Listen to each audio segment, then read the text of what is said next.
પાણીની પ્રદક્ષિણા કરી દઈશું. આરતી ઉઠાડીને જ્ઞાની કાની ચ પાપાની જ્ઞાત જ્ઞાત કૃતાની ચ તાની સર્વાણિ નશ્યન્તિ પ્રદક્ષિણાં પદે પદે. બેસી જાઓ બધા પોતાના સ્થાન પર બેસી જાઓ. આરતી થાળી લેજો. જમણા હાથથી દક્ષિણ દિશામાં આરતી આપી દઈશું. દેવાભિવંદનમ દેવાભિવંદનમ દેવાભિવંદનમ.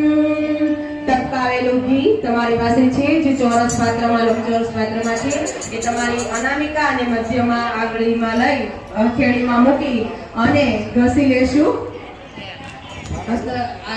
ઘસી લેશું અને અગ્નિ ભગવાનની સામે હાથને તપાવેલા રાખીશું. હથેળીને તપાવીને રાખીશું.